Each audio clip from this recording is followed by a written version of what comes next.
Bonjour. On est de retour pour un deuxième épisode de Baragouinage.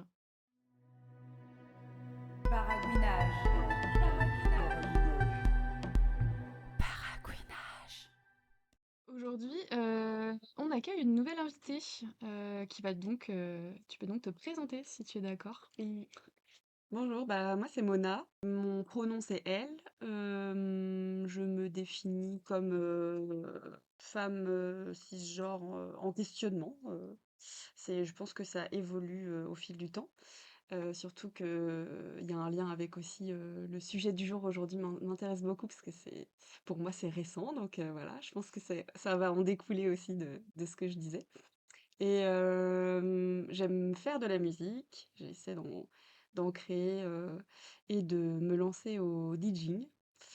Et puis j'adore la bouffe, et j'en ai fait mon métier. Et j'aime bien aussi le vin, enfin voilà, le domaine du vin. Et j'aime beaucoup lire aussi, voilà. Trop bien. Et j'aime mon chat aussi. Voilà, j'ai Évi- l'impression que évidemment. c'est Évidemment. important à dire, tu vois. Très important. Ma passion. On ne le dit pas assez. C'est ça. Merci. Bah, merci à vous de m'accueillir. Avec plaisir. Et c- Et sinon, il y a Ouais. aussi Wool, Steph et Gali. Moi. voilà, Voilà, de l'épisode de précédent. l'épisode précédent. C'est nous. Est-ce qu'on commence? Ouais. On voulait du coup commencer un peu inverser l'ordre par rapport à la dernière fois et commencer plutôt par la question, le sujet un peu plus ouvert. Et Gali, du coup, tu voulais nous proposer le sujet. Eh ben oui, le sujet du jour, c'est quel est vos ou votre crush célèbre? J'adore. Qui peut commencer? Je me lance. Vas-y. Vas-y. Du coup, moi, un peu récent, mais je pense ma crush femme célèbre, c'est Carole G, qui est on connaît pas beaucoup, c'est une chanteuse colombienne. Et en fait, la petite anecdote, c'est qu'on faisait des jeux de société chez les collègues d'un ami à moi. Et du coup, sa collègue est colombienne. Et il me semble qu'elle est colombienne. Et en fait, en fond, du coup, elle avait mis des musiques. Et là, j'entends et je regarde la télé où du coup, il y avait un clip de cette chanteuse Carole G. Et j'arrivais plus du tout à écouter le jeu. J'étais genre comme ça. Vraiment le gros cliché Trop de bien. Oh my God. Qui sait? Donc voilà. Et après, en crush homme, Benson Boone. Et j'adore, je trouve qu'il a grave une vibe un peu queer et tout. Et je suis en mode, Je des fois, comprends je de me fais ouf. des karaokés dans la douche en mode trop bien. Voilà, mes crushs du moment. Ouais, ok, trop cool. Eh ben, moi, j'ai aussi deux crushs. Euh, gros crush pour Aloïs Sauvage, qui vient de sortir un nouveau clip, un nouveau single du coup, et qui vient d'annoncer sa première date à La Cigale en février 2027. Donc évidemment, j'ai déjà ma place. Et voilà, et je suis complètement fan de sa musique, de sa personne, voilà, c'est une touche à tout et je crois que c'est ce qui me plaît aussi beaucoup. Et mon crush masculin est Plumch, un acteur coréen Ah, Please. qui s'appelle Ji Chang-wook, qui fait beaucoup de drama, qui fait du cinéma aussi et de la musique, et qui est capable de tout jouer. Vraiment, je suis assez impressionnée à chaque fois, et voilà. Et gros crush aussi dès que je le vois apparaître quelque part. Donc voilà.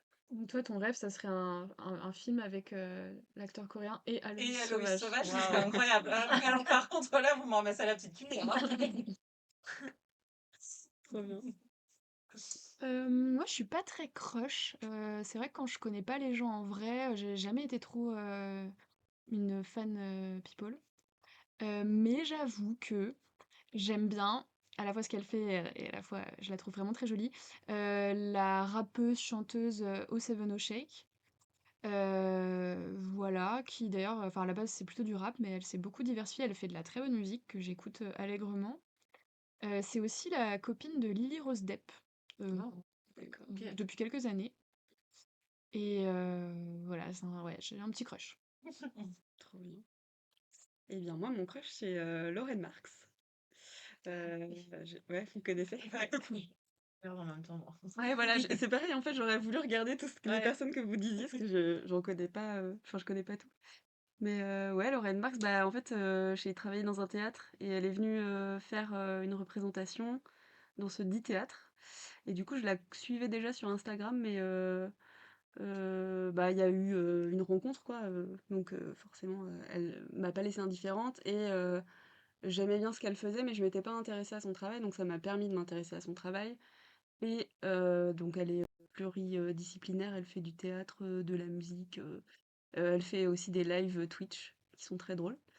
Et accessoirement, elle m'a beaucoup fait avancer, enfin sans le savoir évidemment, hein, mais elle m'a beaucoup fait avancer sur ma remise en question et mon approche bah, de ma queerness, quoi. En gros, c'est elle qui a un petit peu ouvert. Je pense que ça a permis enfin, ouais, de créer mon entrée un peu dans cette réflexion-là. Ok, super cool. Moi, Lauren Marks, je la suis sur Insta et l'été dernier, elle m'a fumé de rire parce qu'elle fait des chroniques de critiques, quoi. Et Ouais, elle a notamment fait la lecture et la critique. Elle a une répartie incroyable sur le livre de Nicolas oui, Bedos. incroyable. Et vraiment, mais c'était très drôle. Parfois, je les ai réécoutés Ouais, plusieurs fois de suite. carrément. Ouais, je suis d'accord, je plus sois. Est-ce qu'on passe au thème? Ouais. Oui. Le sujet du jour.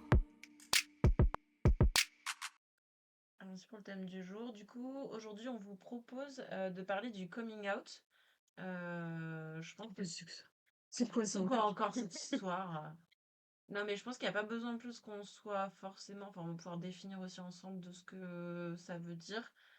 Et puis peut-être justement pas se contenter ou se cantonner plutôt à une définition en tant que telle du coming out, et peut-être ce que ça a voulu dire pour nous, notre expérience par rapport à ça, est-ce qu'on est à l'aise ou pas dessus. Voilà ce qu'on vous propose aujourd'hui. Est-ce que quelqu'un veut commencer? Ah, je me lance alors. Super. Vous n'avez pas le visuel, mais il y a des noms à table. Apeuré. Euh, Moi, j'ai l'impression que enfin, d'avoir fait à la fois pas vraiment de coming out en tant que tel, et en même temps deux différents. Une première fois, en fait, je pense que j'avais toujours cette question de fond de ah, est-ce si j'aimais les femmes aussi, ou est-ce que si je les aimais en tant que telles, même à partir du collège. Mais ça restait cette question un peu de temps en temps, et après, apeurée, j'oubliais totalement le sujet.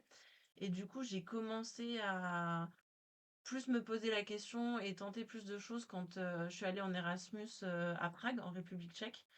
Et donc, c'est là où j'ai pu avoir mes premières expériences, porter, embrasser et tout. Et en fait, j'ai fait un peu stratégiquement un premier coming out auprès de mon père et ma mère, à qui j'avais confiance et où je pouvais partager des choses, et de juste deux, trois amis proches, un peu dans le sens où j'avais peur et je me doutais que si je le disais à personne et que ça restait dans le cadre de cet Erasmus-là, en rentrant en France, j'allais en fait faire un peu un retour en arrière et me le recacher pendant pas mal de temps, alors que, en fait, en pratique de l'avoir dit, il s'est encore passé pas mal de temps sans que ça avance la question pour moi ou même dans la pratique. Mais au moins, c'était un peu me l'avouer à moi-même que de l'avouer aux autres, et du coup de pas que ça reste pas une question enfermée.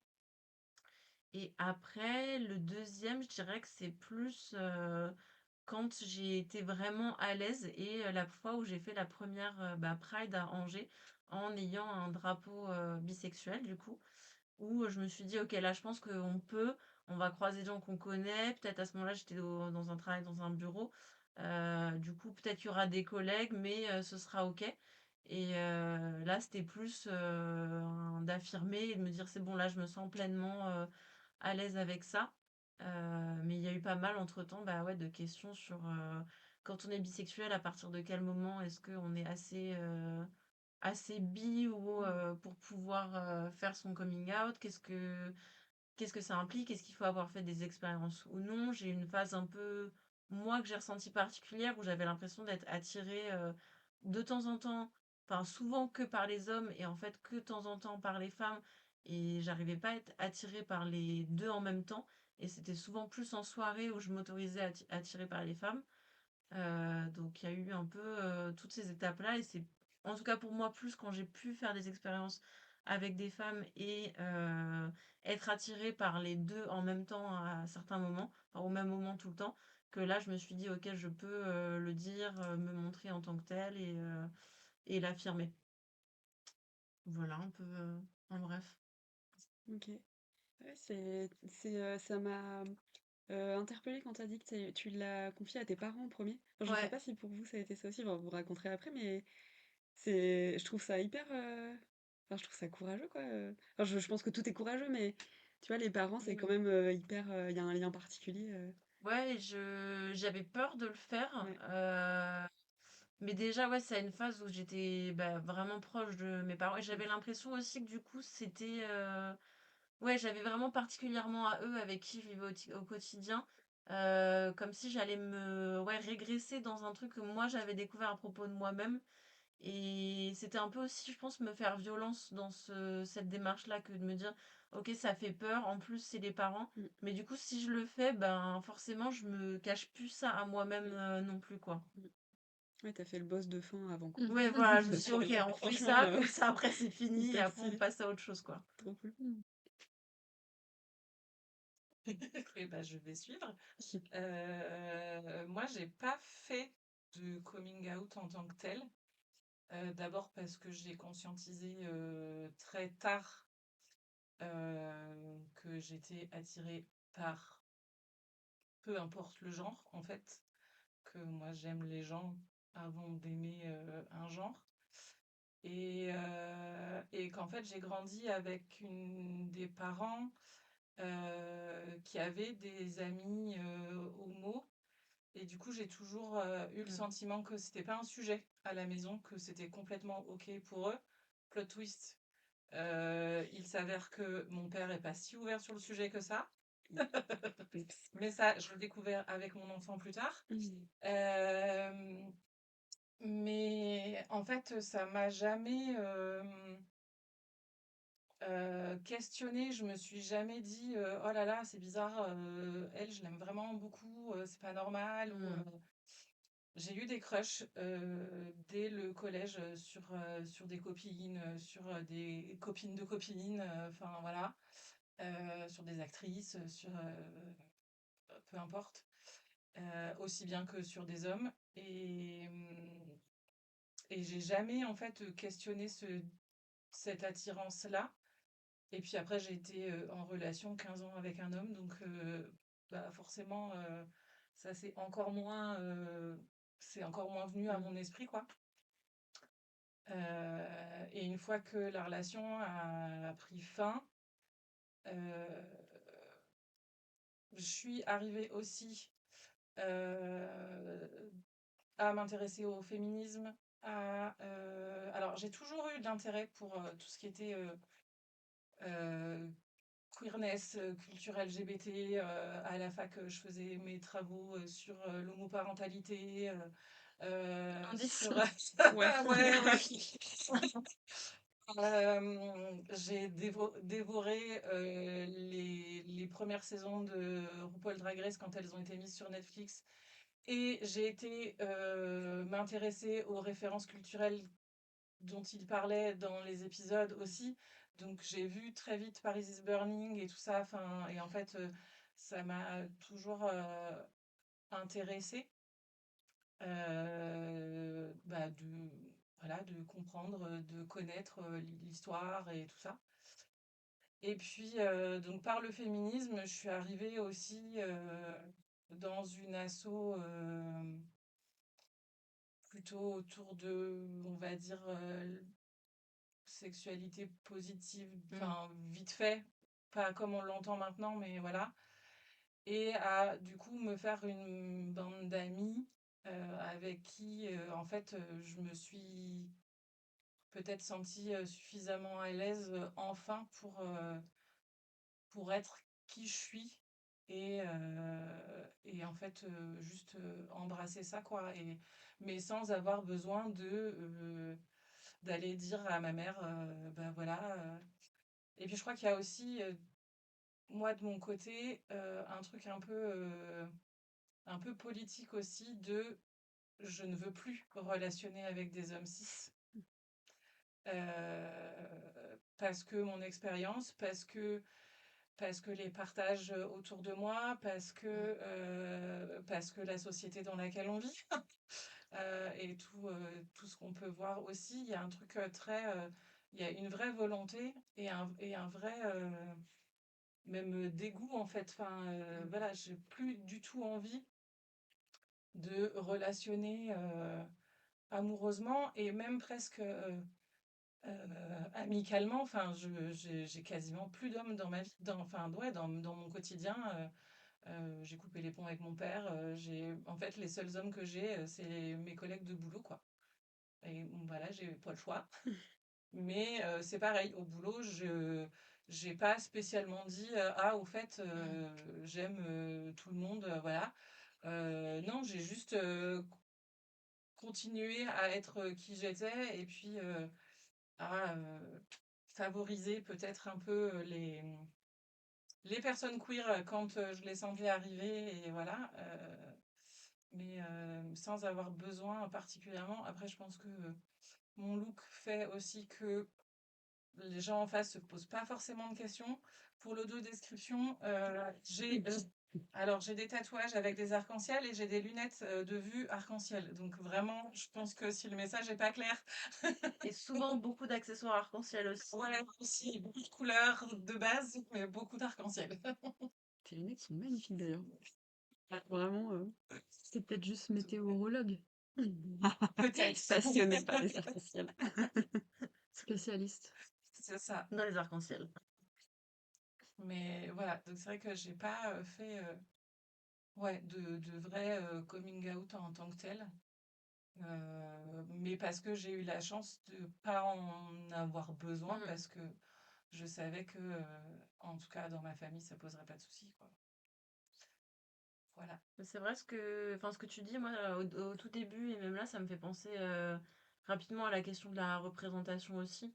Et le fait qu'autour de toi, déjà jeune, t'aies pu avoir des représentations queer, et de te dire qu'en fait, Ouais. c'est même pas C'était pas un vu qu'il y sujet? a un Ouais, sujet ou Ouais, quoi, à c'est ça. l'inverse je pense que jusqu'à je sais pas quel âge, j'ai jamais eu de représentation autour de moi. Donc en fait, c'était ouais, bien plus sûr. une exception que j'ai quasiment jamais vue, voire très tard, et qui après, du coup, a dû faire son chemin un peu seul.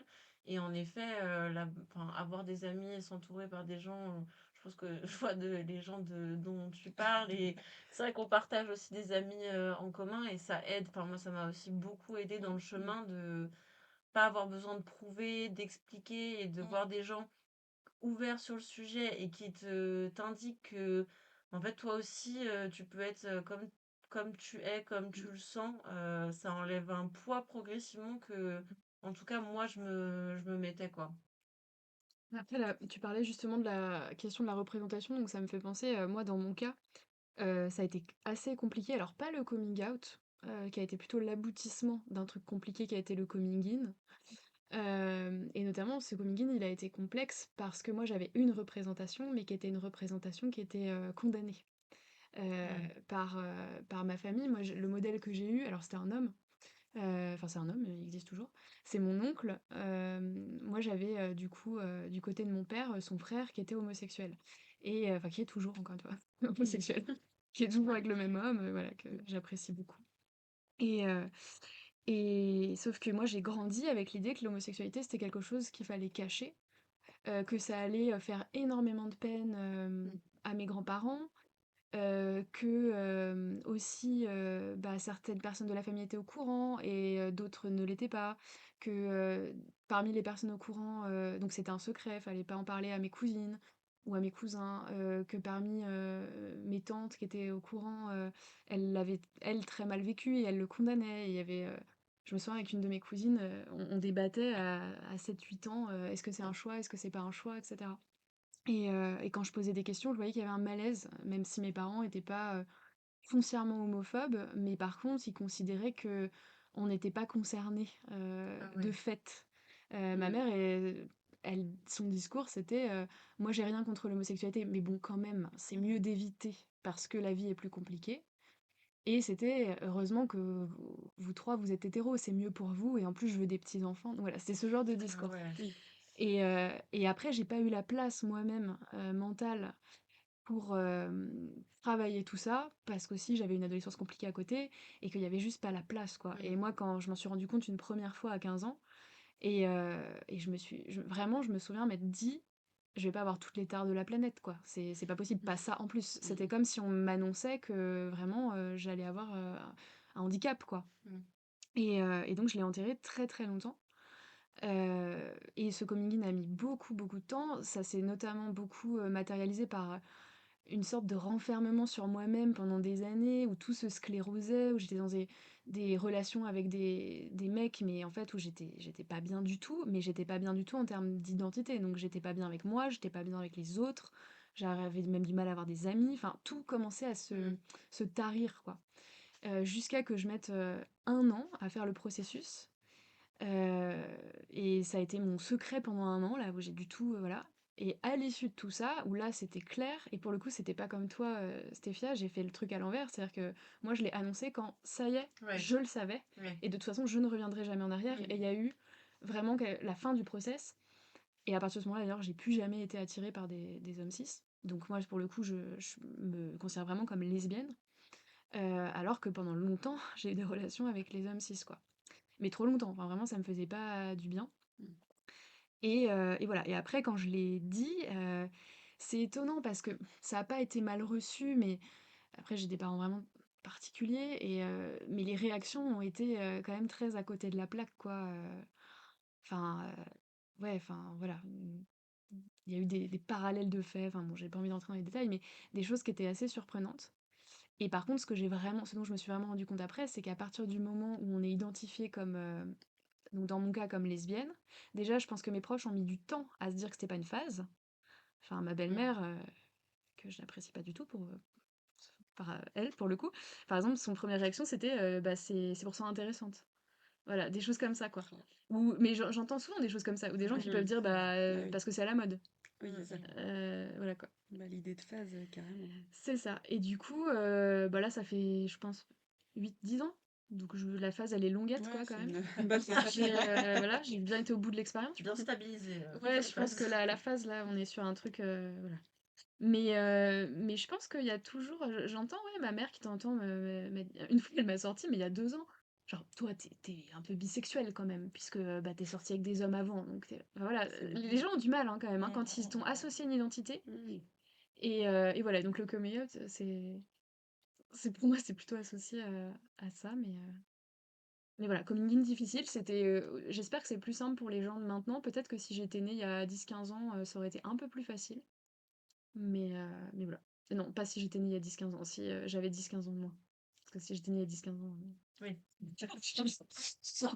je suis fatiguée. Voilà, Heu, c'est ça que j'avais envie de dire. Mmh. ouais, toi, c'était plus un ouais, comme tu disais, un point final plutôt que Ouais, le début de quelque chose.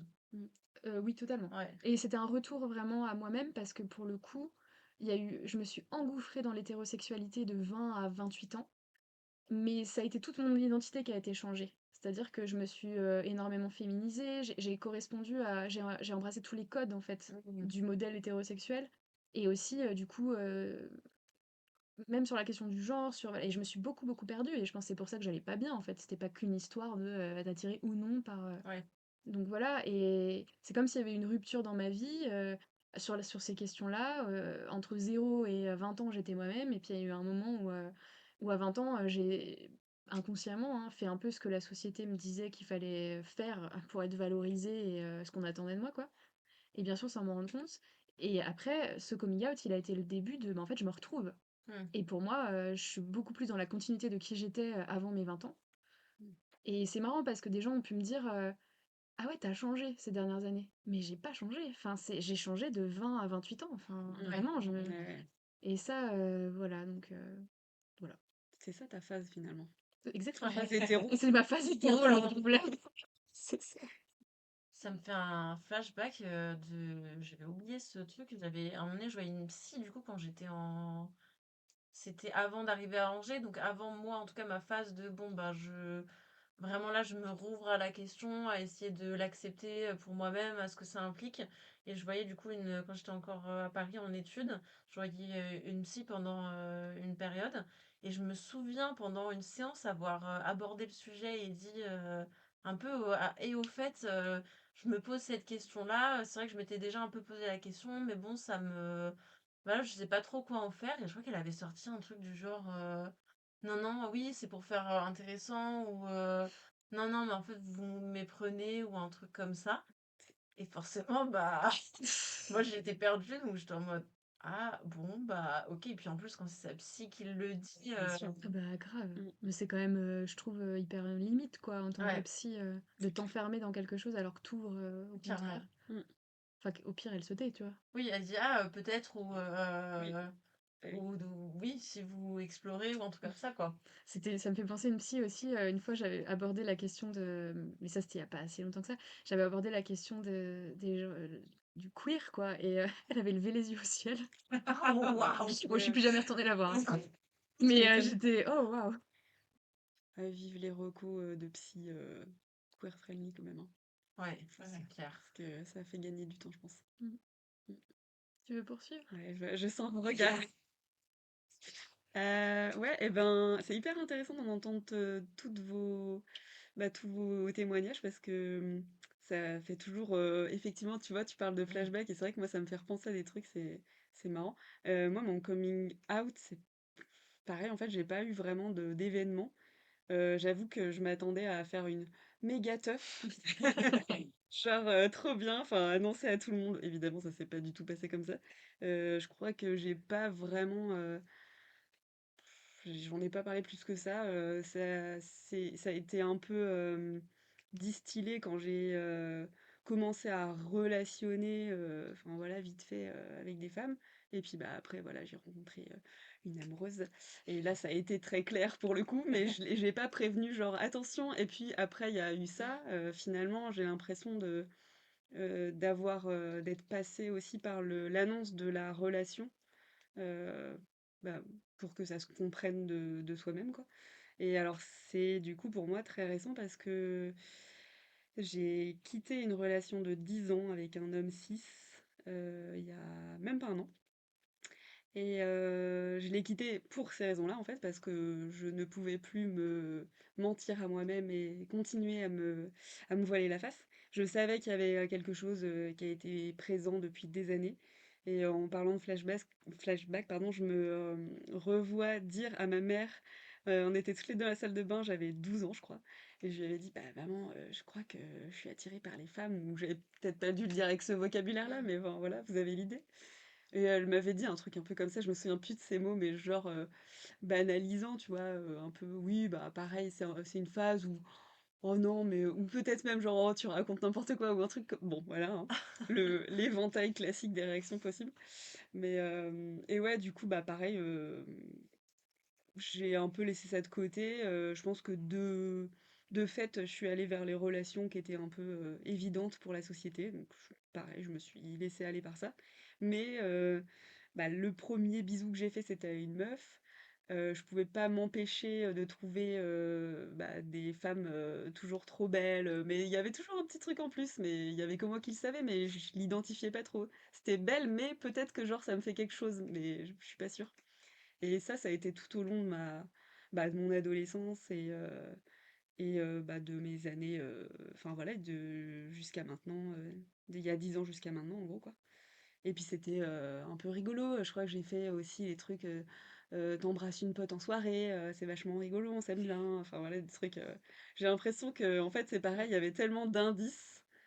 Et puis bah en fait, voilà, à la suite de cette séparation, bah 10 ans avec un mec cis, c'est en fait moi je suis arrivée un peu à une détestation aussi.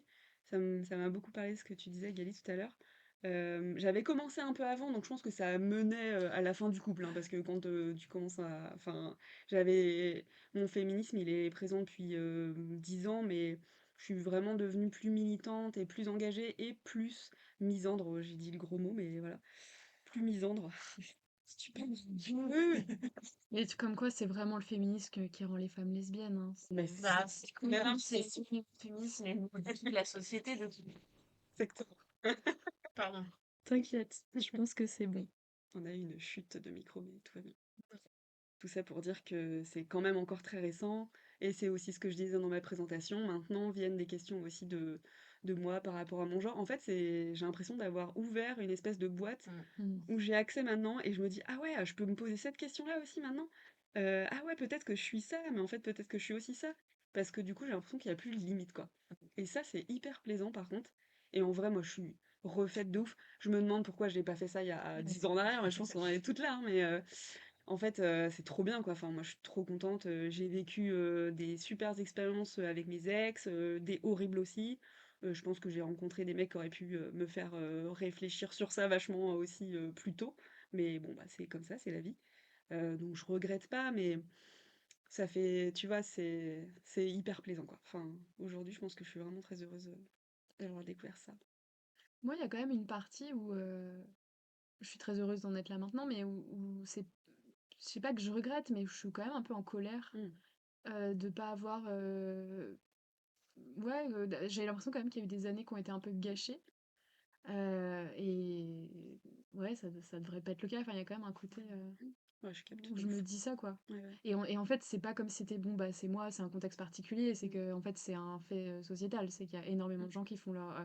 Et sur les questions trans et sur plein de choses, hein, qui font des coming out hyper tardifs à Mm. cause du fait qu'on les en a empêchés, en fait. Mm, mm.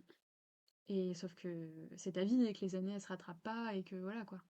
Bon, après, Non, mais c'est vrai. heureusement. Moi, j'ai un peu enfin, par rapport à ce que tu disais de, t'as ouvert la boîte de Pandore et du coup, il y a d'autres questions et que toi, tu trouves ça hyper plaisant. Mm. Moi, j'ai eu la sensation un peu inverse et notamment là, il y a 1 ou 2 ans, quand pour moi, la question de orientation était un peu classée, entre guillemets, où je me suis dit, bon, bah ça, ok, je pense que à peu près pour l'instant, je le vois.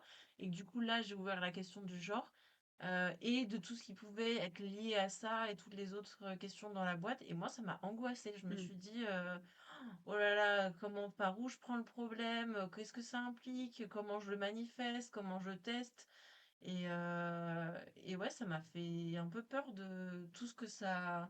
Enfin, toute la pelote qui pouvait se dérouler et par où on commence, quoi. Mm. Et je pense que même bah, encore aujourd'hui, j'en suis loin de d'avoir déroulé le truc, mais j'essaye un peu de m'entourer de personnes queer, justement, ça aide, et de m'apaiser en me disant que j'ai pas besoin d'avoir. Enfin, il n'y a pas besoin d'avoir instantanément répondu Oui, à tout, en fait. oui, c'est ça.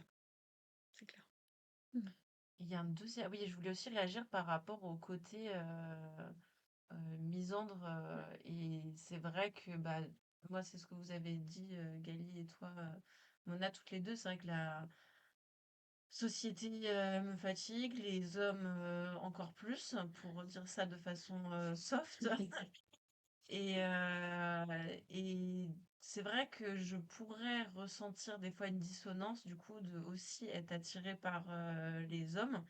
Mais j'ai de la chance du coup, d'être en couple avec un homme qui a aussi, qui est très féministe et qui a aussi des soucis, entre guillemets, avec les hommes, qui les hommes le fatiguent aussi. Donc ça aide dans Mm. cette dissonance, mais je me dis, ça pourrait être plus compliqué si c'était un homme cis qui était pas très féministe ou juste un peu, Mm. qui quand je disais des trucs du genre, punaise, ça me saoule, ou je me sens pas en sécurité, ou les hommes me fatiguent, qui sont en mode, oh, machin, alors que là c'est plus, ah ouais, je comprends, moi aussi, ça me saoule, donc heureusement qu'il y a cet aspect-là, mais ça peut être des fois un peu compliqué à appréhender, quoi. Bah, j'imagine en plus, je pense que enfin, je sais pas, hein, peut-être tu vas corrige-moi Mm. si je me trompe, mais je pense que le coming out bisexuel est encore différent et je trouve que c'est vachement d'actualité. Là, j'ai l'impression que ces sujets-là, ils pop up, enfin, ils sont mis en avant de plus en plus, et je trouve ça hyper cool. J'en discutais avec une amie, justement, ce côté coming out bisexuel dans un monde où tu peux peut-être être entouré, justement, de personnes queer qui potentiellement peuvent avoir un Mm. ascendant misandre, quoi. Et je Ouais. pense que ça, enfin pour moi ça c'est vraiment un sujet, peut-être que d'ailleurs si vous en avez envie, on peut en faire un sujet complet, enfin une émission complète parce que je trouve que c'est vraiment, intéressant et je Mm. trouve par rapport à la légitimité aussi et ouais, comment se placer. Enfin je sais pas si ça a joué dans ton annonce aussi coming out, Bah, il y a un peu le. Moi, il y a eu surtout aussi le côté en tant que coming out bi. À partir de quel moment, c'est un peu ce que je disais, à partir de quel moment t'as suffisamment exploré ou t'as oui, suffisamment posé de questions par rapport aux femmes, bah parce que oui. moi, du coup, forcément, ça a été plutôt fait dans le sens de, bon, bah, les hommes, ok, mais est-ce qu'il y a que les femmes Mmh, et ou aussi les femmes? Et en fait, pendant longtemps, c'était, bah, en fait, je pense que je suis juste un peu attirée ou ah bah non, en fait, je peux flirter un peu, mais pas plus.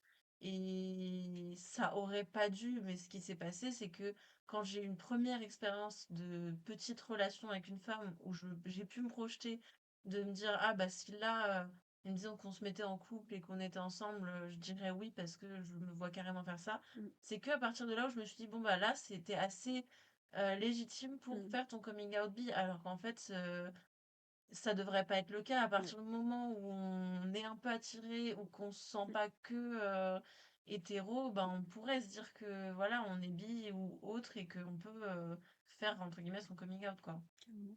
Et c'est vrai que enfin, je rejoins, ça me faisait penser quand vous parlez de la misandrie et tout. Moi, pour le coup, par rapport à mon coming out, le fait de plus du tout être attiré par les hommes, ça veut dire du coup plus du tout être dans un rapport de séduction. Mmh, Et c'est terrible à dire, mais je crois que j'ai vachement gagné en respect. Le Mm. fait de ouais, tout de de ouf. suite, bah non, on n'est pas dans une relation de séduction et du coup, je fais rien qui va dans ce sens et je pense qu'ils le sentent très bien, donc ils vont pas entrer là-dedans comme pareil. Bah, j'ai moins peur d'eux, je m'en fous de ce qu'ils pensent, Mmh, j'ai absolument pas envie de leur plaire mmh. et je suis beaucoup plus respectée. C'est fou, Et j'avais jamais pensé j'ai à ça. subi énormément de, bon, j'habitais à Lyon, mais de harcèlement de rue. Mmh. Il y avait aussi, et pareil, c'est horrible à dire, mais le fait que j'étais beaucoup plus féminine dans la Mmh. rue, dans ma manière de m'habiller, etc. Et aujourd'hui, plus du tout, quoi. Plus du tout. Il y a moins ce rapport de domination. Mmh. C'est fou ce que tu viens de dire, ça Alors m'a ça veut pas dire que je subis frappé. jamais de sexisme, hein, Oui, ça m'arrive. Mais ça a libéré aussi de ce côté-là. Et je me dis, j'imagine, je suppose que les personnes bi, du coup, n'ont pas cet avantage, puisque vous non, pouvez potentiellement être dans des ouais, rapports de séduction avec des hommes, quoi. Cis. Mmh. Voilà. c'est fou, ça m'a frappé ce que tu Ouais, oui, mais ce c'est que tu terrible as à dire, dit. hein. Ouais, c'est horrible à dire, mais en C'est même temps, horrible à c'est dire. hyper frappant. Mmh. Ouais. Mais c'est vrai, ça moi je l'ai ressenti aussi. Et le côté, tu vois, t'as dit le terme libérateur, moi j'ai ressenti ça. J'étais là genre, ah ouais, ah mais je m'en fous d'eux, c'est vrai en fait. Si je rentre dans une pièce et qu'il y a un homme, je m'en fous de ce qu'il pense. Je m'en fous d'être validée ou pas, mais C'est ça. ça c'est tellement génial quoi. Ouais, je suis 100% d'accord. Tu voulais dire des trucs, Kelly? Non, pas particulièrement. Non, je crois que j'ai fait le tour de mon côté. Mhm. Rien que vous vouliez aborder sur ces questions du coming out? Bah, il y a quand même un truc, on regardait l'émission Queer Eye il y a quelques temps, là j'avais jamais regardé.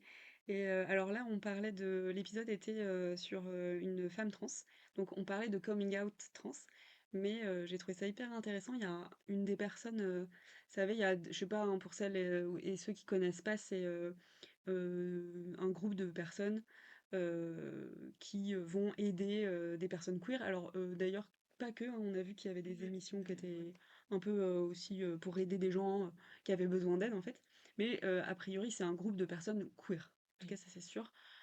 J'ai pas encore toutes les subtilités de leur genre, etc. Mais bref, il y en avait donc une de ces personnes-là qui disait que pour lui, le coming out, finalement, c'était un concept un peu particulier pour, à son avis, Heu, en fait, de dire un peu comme si tu, te livrais aux gens en face de toi, tu vois? Tu Mm. disais: «Bah, voilà, maintenant je suis comme ça» et que en gros, ça demandait implicitement, finalement, une espèce de validation par les gens qui avaient en face et que finalement, pour lui, il se disait que ça devrait être l'inverse. En fait, que quand tu fais ton coming in, si tu as envie de l'annoncer, et comment, peu importe comment tu l'annonces, finalement, c'est pas de demander la validation des autres, mais de dire: finalement j'ai changé mais tu fais encore partie de ma vie.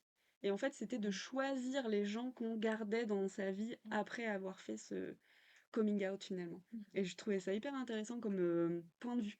Et ça m'a Mmh. vachement fait réfléchir parce que c'est vrai que il y a un espèce de... Je trouve que même si tu fais pas un coming out vraiment, il y a quand même un espèce de... On dirait presque un rite de passage, tu vois, genre... Mmh. Mm. bah maintenant je suis ça, donc je sais pas, je dois aussi peut-être un peu performer là-dedans, j'en sais rien, si, je sais pas si c'est le bon terme, mais tu vois, un peu montrer patte blanche justement, de ta nouvelle Ouais. identité, enfin voilà, et ouais, je sais pas, je trouve qu'il y a un rapport intéressant à creuser là-dessus, j'aimerais bien pousser la réflexion, mais je trouvais ça intéressant. Ouais, c'est beau aussi Mmh. comme manière de le Mm, représenter, je mm, trouve. Et c'est plus recentré aussi sur soi et mm. son bien-être plutôt que Oui, un truc d'exposition en fait. bah de ouf. Ouais. Ouais, parce que finalement, c'est vrai que on pourrait considérer que les gens de nos entourages ont de la chance en fait qu'on... Enfin, tu vois, je sais pas, c'est vrai. On les dit En bien. vrai. Oui, mais c'est ça. Ça, j'aimerais bien Enfin, avoir la réaction. Vous avez beaucoup de chance. Sois lesbienne. exactement. Mesurez un peu vos Mm. privilèges là, de C'est clair, m'avoir dans votre entourage. c'est vrai. Ouais, ouais, tu vois, c'est comme il me reste peu d'amis hommes cis aussi autour de moi. Et en fait, vraiment, je leur fais comprendre que je les tolère parce que c'est ok, tu vois. Mais genre, ils sont toujours un peu sur la sellette, tu vois. La relation pas du tout toxique. Non, mais c'est. Enfin, en vrai, tu vois, je pense qu'après, on choisit vraiment aussi les hommes hétéro cisgenres avec qui on relationne globalement autour de nous, quoi. Parce que je Et pense qu'on pas vient quand on est plus. obligé avec le travail, malheureusement. Ouais, bah Ouais. ça, par contre, j'imagine. Après, c'est pas pour plomber l'ambiance, mais c'est vrai que là, on a parlé dans nos expériences de, de situations où, même si, dans mon cas, comme j'ai, ça a pu être compliqué, mais Mm. où ça s'est quand même globalement bien passé. Oui, Mmh. complètement. Mais faut pas oublier quand même qu'il y a des gens Ouais. pour qui ça se passe pas bien, Mm. notamment des jeunes, et qui ont beaucoup à perdre à faire des coming out. Voilà, je pense, bah voilà, il y a quand même des assos qui existent, hein, le refuge, et sûrement d'autres. Et voilà, il faut avoir ça en tête que quand même en 2026, on en est encore là. Et c'est assez drôle parce qu'on a fait une projection là avec l'asso il y a quelques semaines. Il y avait la question du coming out. C'est le film d'ailleurs Bouchra, de Meriem Benani et Oriane Barki, si vous avez l'occasion de le voir, et qui parle de ça. Et il y a une personne, à la fin, on a fait une petite discussion, et qui disait, mais moi je comprends pas. Donc c'était un mec, a priori un mec cis, de je sais pas, 60 ans. Et il dit, «Moi je comprends pas, j'ai des amis, homosexuels et je n'arrive pas à et moi je suis hétérosexuel en gros et je comprends pas cette difficulté de pourquoi c'est tout un truc d'aller, faire un coming out aux parents quoi». Il n'a fait rire, lui. Et Ouais. ben ouais, c'était très maladroit. Il disait Mm. ça sans Oui, il n'y avait pas de... non, il y avait Mm. aucune animosité Ouais. de sa part, je pense qu'il était extrêmement sincère, Mm. mais ça prouve, je trouve, à quel point les hétéros qui vivent pas cette situation ne se rendent pas compte de tout ce que ça revêt, en fait, cette difficulté-là. C'est pas juste un moment: «Oh mon Dieu, j'espère que mes parents ne vont pas me déshériter». Non, ou me foutre à la porte, c'est pas Mm. que ça. Mm. On perd quand même le fait de plus appartenir à une norme et à ce qu'on avait projeté. Mm. Et c'est pas que les parents. Moi, je vois avec mes frères et sœurs, je suis plus dans les mêmes trajectoires qu'eux et je le ressens. Mm. Et ils me le font ressentir, et absolument de manière inconsciente et pas méchante, et voilà. Mais il y a plein de façons d'exercer de l'homophobie. On en avait déjà parlé dans le podcast précédent. Et souvent c'est subtil, et puis des fois ça l'est pas du tout. Mm. Comme je disais, ça peut être horrible aussi. Bon, bref, Mm. c'est ça que je voulais Non, mais c'est aussi important aussi souligner. hein, C'est de dire que important. c'est Je pense pas que, tout. et puis je pense que quand on n'est pas concerné, on sait pas ce que c'est de faire un Mmh. coming out. Ouais.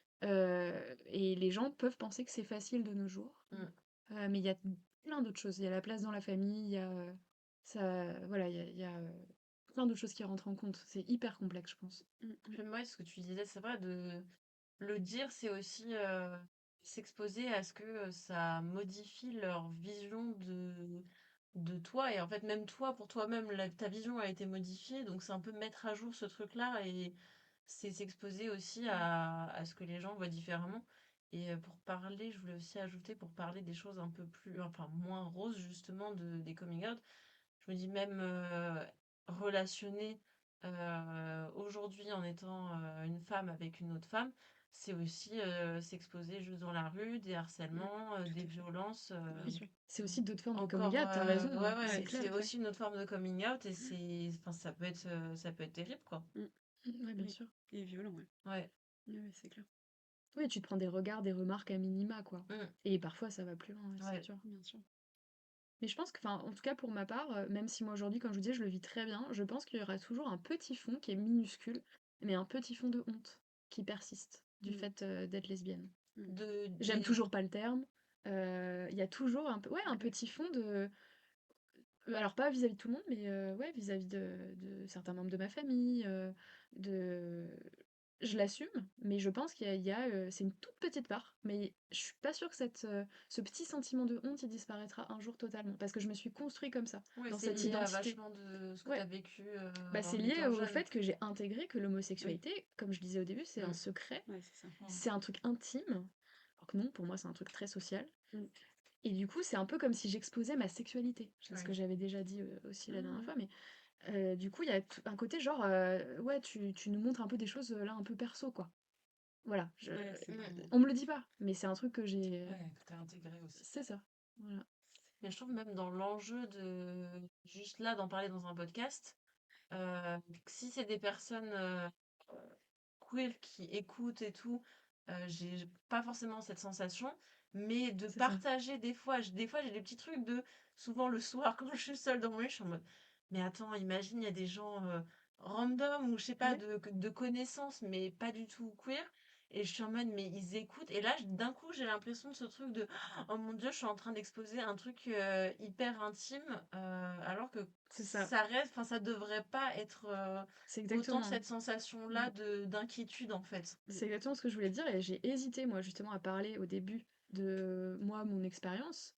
Et encore, j'ai pas tout dit, évidemment, il y a plein de choses que j'ai pas dites, mais pour ça. Et c'est Mm. après, je me suis dit, mais en fait, non. Enfin, justement, faut que ces histoires-là, elles soient visibles. Enfin, et pas continuer cette culture du secret, Ouais. justement. Mm. Mais oui, je suis tout à fait d'accord avec toi. Je peux tout à fait avoir ce genre de ressenti aussi.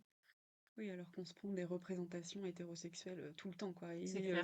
Oui. de sexualisation, de sexualité hétérosexuelle. Enfin, C'est clair. Ouais. tu vois, finalement. Mais c'est quand même vachement bien, au final. Bah ouais, carrément. Ouais, carrément. Ouais, parce que tu vois, je pensais à ce que tu disais aussi, je trouve, dans la sphère sociale.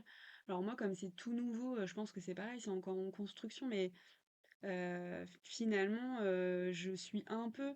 Alors le terme errance va peut-être être un peu fort quand même, mais enfin, tu vois, je sais pas trop. D'ailleurs, je vais faire un instant pub. Je suis hyper contente d'être dans les enjeux Gwyn et j'ai vraiment hâte de consacrer plus de temps à cet assaut parce que je trouve que c'est fabuleux en fait. Et c'est un point d'ancrage, tu vois.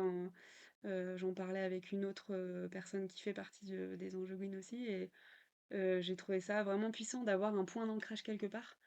Et c'est hyper précieux, hyper important parce que moi, c'est vrai que dans mon entourage, je pense pas que les gens m'ont tourné le dos, tu vois, mais après, il y a aussi la relation de 10 ans qui se termine, donc forcément, hein, l'entourage il Ouais. change, donc c'est pas lié que à ça.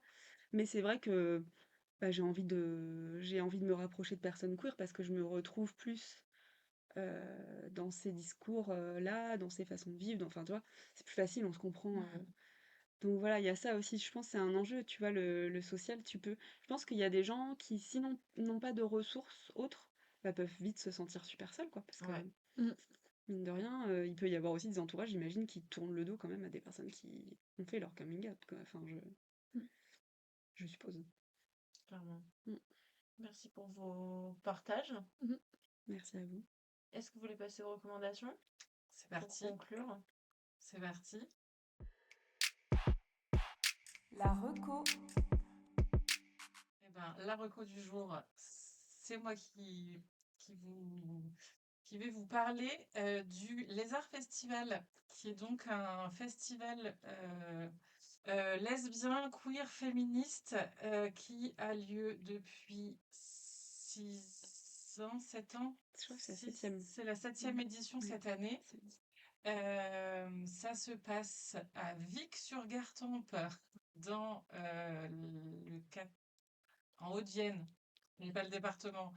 Et c'est trop chouette, vraiment. Il y a pas mal de concerts, des drag shows, des DJ, des conférences, des ateliers, de l'humour aussi. Une rivière. et une rivière depuis l'année dernière dans laquelle on peut se baigner. Ah, trop bien. Cette année, c'est sur 3 jours et ouais, c'est un moment, hyper, agréable où, on est que entre personnes queer, et donc vraiment on est bien. Alors, on n'est pas exempt de, certaines problématiques, voilà, mais malgré tout, c'est un souffle de bien-être dans ce monde quand même un peu pourri.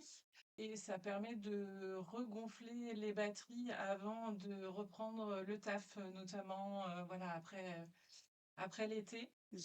Et du coup, cette année, il y a entre autres, parce que j'ai pas tout le listing en tête, mais Mathilde qui vient chanter, Théa qui vient chanter. Il y a qui encore? Je ne sais- Kalika, ça c'est pour les têtes d'affiche. Euh, il y a de l'humour aussi, c'est Shirley Soignant qui marraine le festival. Voilà, et puis, que dire d'autre? Non, c'est incroyable. Voilà. Ça, c'est C'est trop trop Allez-y, bien. bien, c'est trop allez-y. bien. C'est vrai que ça donne. Viendez, Bah ouais. il reste plus beaucoup de place. Les passes 3 jours sont déjà sold out, je crois. Mais vraiment, gardez ça dans vos tablettes pour l'année prochaine éventuellement, parce que vraiment, c'est un chouette moment. Et nous, avec l'asso, on est plusieurs à y aller, donc on se fait des petits rassemblements. Voilà, et c'est trop trop cool. Trop bien. Trop bien, merci beaucoup pour cette reco, ça me donne envie d'acheter mes places. Grave. Et on n'est pas sponsor. Si vous passez par là. N'hésitez pas au sponsor. Eh ben, n'hésitez pas à nous donner votre avis, à nous parler si vous en avez envie de vos expériences de coming in et de coming out, à partager cet épisode avec tout le monde, à mettre des pouces et tout ça, vous savez. Et puis, on se retrouve bientôt pour un prochain épisode. Merci. Merci. Salut, salut. Salut.